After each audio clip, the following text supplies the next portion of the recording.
The weather this winter has been brutally cold and windy, so why not stay indoors with some hearty chili? The 5th annual Chili Cook-Off is happening at Sonny's Pizza on February 23rd. Attendees will get to sample over 10 varieties of chili, all from local Georgia Avenue small businesses. RSVP for free or grab a VIP pass, which includes early entry, guaranteed chili tastings, and other perks. Again, that's the 5th annual Chili Cook-Off at Sonny's Pizza. That's in Columbia Heights on Georgia Avenue between Irving and Kenyon, and it's on February 23rd. Hey there, it's a pretty crazy time for the media right now and for social media. Facebook's no longer doing fact-checking. Twitter is now X. AI seems to be taking over the internet. TikTok is back, but for how long? It is a wild ride. And some days it feels like there's no platform we can trust. But we're here to say nothing has changed about our mission at CityCast DC. And, we started this podcast and our Hey DC newsletter because we really believe that local is where it's at. We want you to feel more connected to the city, not less. So we're not here to add fuel to the polarizing battles that dominate national media. We're here to talk about this place where we all live and to explore with empathy and curiosity the issues that matter in our city and our communities. And we want to do all of this with you. So if you want to make sure that we can keep this local conversation going, we would love, love, love to have you as a CityCast DC member. Our work is only possible through your support. We'll even give you a tote for it. We've got 4 CityCast DC tote bags to give away to the first 4 people who sign up today. These are the final few totes we've got. We won't be ordering any more like them. Seriously. Hurry to snag one of them by becoming a member at membership.citycast.fm. I can confirm they are very good totes, so be sure to include your mailing address at checkout so we can send you lucky for your tote. Please note that totes will be mailed out within 2 weeks.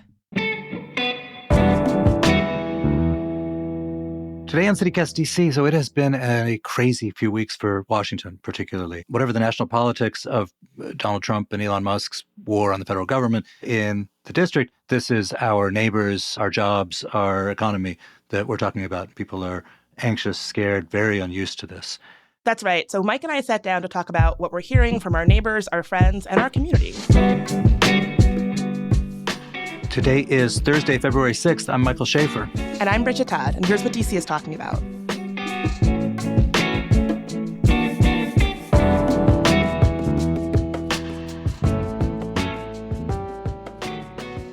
Hey, Bridget.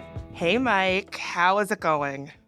Oh, man. Like you and me, we both live in D.C. with longtime residents of D.C. Neither of us work for the federal government, but, it's sort of like every conversation you have in the neighborhood this week, even with other people who don't work for the federal government, is about Elon Musk, is about, people we know in common who've, are worried about losing a job or have lost a job. It's a pretty crazy time.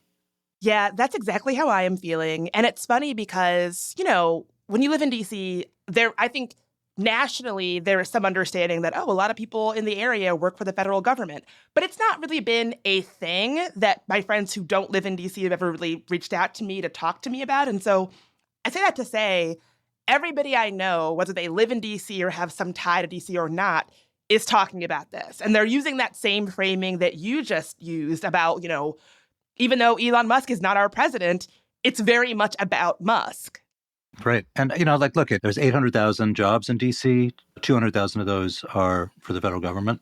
A lot of others, I think, are companies that have some sort of contract with the federal government, unique to D.C. things. Like there's all these international development experts who are obviously, a lot of them furloughed or laid off or even fired because their companies have been cut off by the government. So, it is a lot of people here. It's by no means all the people, but, if you're like a barber or a therapist or dermatologist or something, that they're also your customers. And so you start thinking, well, what about my own self? Yeah. And let's just set the scene for folks. So a couple of things that have happened already. The federal workforce is sending out email after email after email trying to get people to resign. I think it was so far approximately 20,000 people, according to Axios. Nationwide, that is less than 1% of the federal workforce. Do I have that right? That's right. And we won't know the answer until the deadline is Thursday, but that's a lot less than Musk had predicted. He'd been predicting that 10% of people would be taking it. And some of these emails have had a kind of, it's almost like you can hear the gun cocking. suggesting that if enough people don't take it, they're going to get rid of them another way that's not so nice. I want to talk about this a little bit because some listeners might know this, but I come from tech. I have a tech podcast. I spent most of my career working in tech platform accountability. So I have sat in meetings across from tech leaders at companies like Twitter, Facebook, Reddit, TikTok, you name it. The fact that this is being led by Elon Musk, someone who comes from that world, I think we really need to talk about, because I think that is why you are seeing this horrible tone in this deluge of emails that you're referring to, because the emails, they could not be clearer that they do not respect the people they are sending emails to, the people who have been, probably taking less pay to work in public service at the will of the people. He doesn't respect that. And so I think that's why you're seeing this horrible tone, because that is part and parcel to how these people do business. So I had thought of it as almost like strategic, like let's couch this in the most insulting possible way. Russ Vought, who's Trump wants to have in charge of federal personnel, he'd even made statements in the last few years saying he wanted federal workers to be traumatically affected, to not want to come into the office because everyone hates them, that sort of stuff. So if you write people in this insulting way, I think their idea is this is going to make them more likely to quit. Can we talk about these emails? Because, people have, I'm sure, read reports about them, but they're coming incredibly frequently, and they have the language is so, we're sort of conditioned to expect kind of bland HR language in this kind of communication, but it's not that. Can you read some examples? Yeah. So in one email where it says, "Am I allowed to get a second job during the deferred resignation period?" Absolutely. We encourage you to find a job in the private sector as soon as you would like to do so. The way to greater American prosperity is encouraging people to move from lower productivity jobs in the public sector to higher productivity jobs in the private sector. The way that is so insulting with intention, and we're talking about people who have done work that is difficult work. To send that blanket email out that's well, we all know you're not really doing anything anyway. It's just so insulting by design. Right. And these are, again, this workforce, like any other office, like any office that any of us have worked at, there's some turkeys, there's some heroes, there's some people who do just enough. That's just life, right? But this workforce in general has developed tremendous amounts of expertise, all kind of random stuff, canal building in Asia, whatever, education policy in rural America. They've developed tremendous expertise paid for by us, by the taxpayers. This is a lot of our neighbors, our colleagues around Washington, these people who we sort of make fun of with their silly lanyards on the metro, but they know a ton about something that the United States of America has decided at some point it is worth our while to have someone who knows a ton about this thing.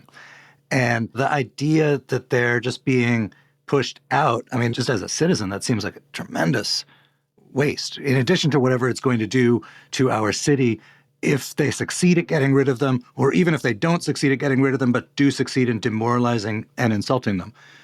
It's one of the questions people have, the more practical ones, is, well, should people take this offer? It is an offer that says, basically, if you reply by resigning by February the 6th, you can stay on the payroll until September and not have to work. So there's people who think that they legally can't make good on that promise and that they practically won't make good on that promise. What are people saying?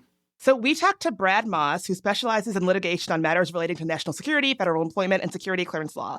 Here's what he had to say. If this buyout, so to speak, is going to hold up into legal scrutiny, it arguably is going to have to require some kind of congressional blessing in the end, lest it fall by the wayside in the courts. And that's actually one of the reasons that we've been really hesitant to advise anyone to take this offer. But the people I assume might ultimately take Elon Musk and President Trump up on this offer are those who are probably going to be leaving government soon anyways due to age and retirement options. If they are at the point where they can retire and take their pension and leave with their benefits, they might want to take this option so they can simply, expedite their transition either into retirement and the glory years, or into transitioning to as a contractor and come back and double dip. But for the majority of the federal workforce, I think they just aren't going to leave for this. They don't want to play games with it. They don't trust Elon Musk on it. They don't trust Donald Trump on it. And they're not going to risk their existing employment and their benefits to try this idea. If you're on a performance improvement plan or something, like if you suck and they're going to fire you anyway, that would be probably a person who might take it. And then I suppose if you have other offers, which means probably the most talented and ambitious people are going to want to take it. Because that's really who we want leaving government, the most ambitious, smart, and talented, effective people. Yeah, get them out of government for sure.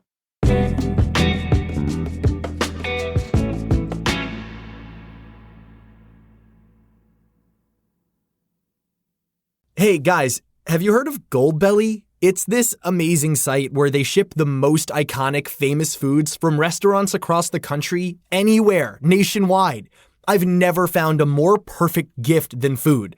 They ship Chicago deep dish pizza, New York bagels, Maine lobster rolls, and even Ina Garten's famous cakes. So if you're looking for a gift for the food lover in your life, head to goldbelly.com and get 20% off your first order with promo code GIFT. This episode is brought to you by Amazon. Sometimes the most painful part of getting sick is the getting better part. Waiting on hold for an appointment, sitting in crowded waiting rooms, standing in line at the pharmacy, that's painful. Amazon One Medical and Amazon Pharmacy remove those painful parts of getting better with things like 24/7 virtual visits and prescriptions delivered to your door. Thanks to Amazon Pharmacy and Amazon One Medical, healthcare just got less painful.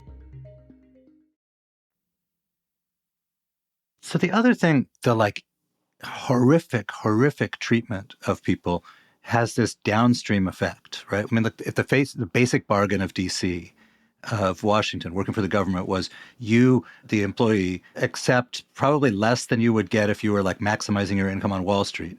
But in exchange for that, you get security and stability, and you get the satisfaction of doing something that you think of as in the public good. And that's been a bargain that has sort of kept people moving to DC for years. Many of those people eventually leave the government, start businesses, do other things here at parts of our community. And that squelching it on the front end with all of this stuff, we're going to expose the names of FBI agents on January 6th cases who might potentially be doxxed or harassed. Or if they wind up getting rid of USAID, it's the kind of stuff that will make it a lot less likely, I think, for somebody totally random in some bunch of years to say, oh, yeah, sure, I want to take that job at the Treasury or transportation or whatever. Well, I think that's the point. I think these are people who don't respect or, frankly, understand the function of government. I think people like Elon Musk believe that the government can be run like a startup. He's not somebody that I think should be in charge of government, particularly because he does not understand why it is something that we need, right?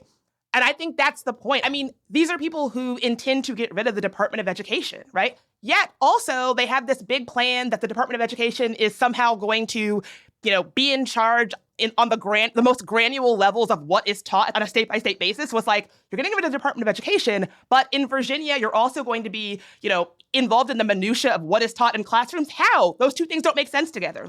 These are not people who respect government, and I think they want exactly what you have said. They want people to not think of government as something that they want to get involved in, that they are not going to, see that as a viable career option. There was also a weird public letter from the U.S. Attorney for D.C. who was threatening to prosecute people targeting DOGE.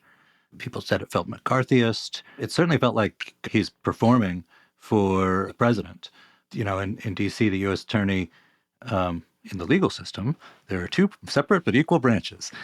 In D.C., the U.S. Attorney does make decisions about the prosecuting, but it's the cops who do the arresting. So it was all sort of confusing, but it added to, I think, for a lot of people who are not at the protests, people who don't go to protests, people who don't work in the government, it added to this feeling of wow, the whole system is in place and it feels quite unsafe. And not to mention, the ACLU says this is illegal. ACLU DC sent a letter outlining their concerns about threatening legal action against those who merely criticize or challenge DOGE employees and how it undermines free speech. It's just an incredible thing, these sorts of conversations I've been having, I'm sure you've been having about, did you hear about so-and-so? lost their job. Wow, I've got a kid in high school. I wonder what's going to happen. Like that kind of stuff. You know, we're really not used to that in Washington because of this sort of stability. And, you know, I'm sure there's people who are like, oh, it's poetic justice. This city, Washington, did okay while large parts of the country were hollowed out over the last 50, 60 years. But, you know, poetic justice sucks. And particularly unfair in this case because a lot of the actual human beings affected are people who got into it because they love their country, they want to serve their country. But I think that this ambient sense of fear, not just among government workers, who are obviously the most afraid, but among anyone who like owns a house and might want to sell it someday, is, you know, I saw a story about this, hundreds of federal workers at a town hall in Loudoun County, you know, bucolic suburban county, on Monday night. They're afraid for their livelihoods and all the stuff that comes with it. I just can't stress enough how unfamiliar this all is. I agree. And I guess something that I really had to sit with when the inauguration happened was I believe that the reason why Trump and Musk are starting with attacks on federal workers is it's punitive. I think that, you know, listen, nobody not voted for Trump more than DC not voted for Trump. Like Trump didn't even win the Republican primary here in DC. I think Nikki Haley won. And so I think Trump is somebody and Elon Musk is somebody who are very interested in making their perceived enemies suffer and using power to make their enemies' lives bad. And so I think that they see this entire region as like a region that is against them. And so I think that's why it makes sense for them in their minds to start with attacks on residents in the DMV area, federal workers, these folks who I think they've been able to sort of paint as these like moneyed, you know, snobby, like elites. Right. Well, so like it's actually an interesting, I mean, it's kind of a brilliant strategic move, right? The first things you go after are DEI, which is unpopular, and foreign aid, which is also unpopular. People, I think, have a misapprehension. They assume it's some huge amount of the federal budget. It is not. But like doing a protest saying like, yes, we should give more tax money to Mozambique or something is just the kind of thing they want. The only thing they want more than that is to have like a bunch of, you know, recent liberal arts graduates protesting in favor of more DEI programs, who they could easily make into the, you know, hated face of the anti-Trump opposition. So the thing about DEI is like, we just got to call it what it is. It's attacks on Black people, people of color, women, LGBTQ people. Like, I have my own big issues with DEI because those programs have been like very ineffective. And really, like, if you did not want a multiracial society, you should like be really in favor of DEI programs because they've been so ineffective. That's a whole other conversation. But I think in DC, which is a very like diverse, multiracial area, that's not a coincidence that has been a big plank of how they have been attacking this area. People who work on DEI have been let go from their jobs. However, anybody who is like a non-white straight male, I think, feels that fear right now. Right. And you know, the federal government in DC, again, is historically been an engine of middle class for Black people when they were denied access to a lot of private sector jobs. Imperfect engine, to be sure, but like it is what drew people here after the Civil War and so on. So, you know, I think it's particularly just as a culture change in the federal government, the sense of hostility is novel for a lot of people. But I gotta ask you this, because you've worked on, you know, activism stuff too, and like in, you know, 2020 and thereafter, we had a lot of local street protest action following the murder of George Floyd. A lot of the demands, particularly like within institutions, within newspapers or schools or whatever, was for a more emphatic focus of and promotion of historically marginalized groups. Now we have this systematic attack on DEI, and as best I can tell, there's been, you know, where are the people who were in the streets and protesting? It's a weird absence. And it's sort of more broadly, like, what's up with the so-called resistance in D.C.? People were pretty energetic about the Gaza stuff, but there's been very, very little here. Yeah, and I mean, I was super plugged in to like street protests and stuff and have been for way too long. But I do think, you know, I went to the Women's March this time around, which was rebranded as the People's March. Very small, like a much smaller crowd than happened the last time around. I think the resistance is feeling kind of exhausted and burnt out. But I also think Twitter was a big part of how protest and resistance was organized at the street level. Now it's basically unusable. These things that we used to have that would make organizing large-scale resistance easier, we don't really have like we used to have. Right. So we've had, there's things like DC9 and Shaw had a thing with like $2 drinks for federal workers on February 6th, whether or not they're going to take the resign offer.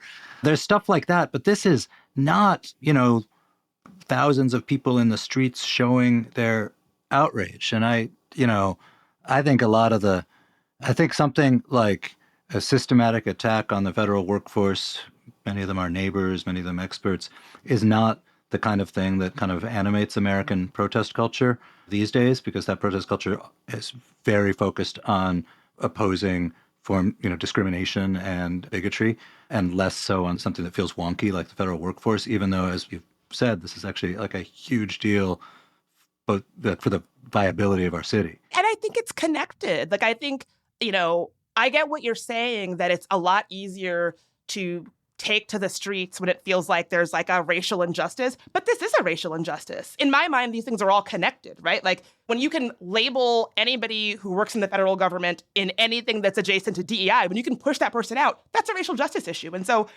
I think it's hard that it's not galvanizing people like I wish it was. However, I do want to say I have seen like trickles of protests. Like there was a protest this week at the Treasury. There was a protest yesterday nationally at folks' state capitol buildings. Quick caveat that like I cannot vouch for these like protests and who is organizing them. And so if you're wanting to show up, like definitely do research about who is organizing these protests. Don't just show up to one. But all of these movements have felt kind of disparate, right? It doesn't seem like there is a large, organized, widespread resistance response, and that is disappointing. Right. I also have a theory about Washington and the kind of people who choose to move here, to live here, and join federal government or thrive. And they tend to be people who have like sort of followed rules and like gotten good grades and gone to the right colleges and sort of done things right in their lives. And it's worked out for them. And I think a lot of people like that, as a occupational hazard, sort of lack the imagination of like all of the catastrophic things that could go wrong. They believe that guardrails are always there. They have a hard time adjusting to sort of radical change in reality. So I think this moment there's people in like Seattle or Cincinnati or whatever who are also, riveted by this news and upset by it. And there's plenty of most federal workers not anywhere near here. But I think that particular quality of being a person who follows the rules and does it right and, goes to the system is like a sort of a part of the dominant culture in DC particularly. And I think that makes this moment particularly sort of alienating for a lot of people. What do you think? I completely know what you're saying and agree. And I think the sooner people get out of their minds like, oh, they can't do that. They won't do that. They shouldn't do that. There's a guardrail to prevent that. The sooner that you like shift your consciousness around like, there's no, they won't, there's no, they shouldn't, they will, they're going to. So the question is, what are we going to do to prevent them? That should really be the question. So where do you think our fellow Washingtonians are in that progression? I think we're witnessing in DC the beginning of people sort of coming to realize that and asking the question of, so what am I going to do about it? I've heard from a lot of folks who initially were like, I just want to be done with this. I'm going to resign. I just can't handle this. And I completely understand that feeling. I feel like the feeling I'm seeing most now is game on. I am going to stay until y'all turn off the field lights. If y'all have to drag me out of here, let's see you do it. And I think I really like that feeling. Again, I don't begrudge anybody who was like, can't handle this. I'm being disrespected day in and day out. I got to get out of here. Do what you got to do. But I've been heartened to see how people are like, I'm not going to resign. I'm not going to leave. What's next? And that really is a DC spirit to me. That is like classic DC. All right. Thank you, Bridget. Thanks, Mike. Let's talk about something happier next time. Yes, please.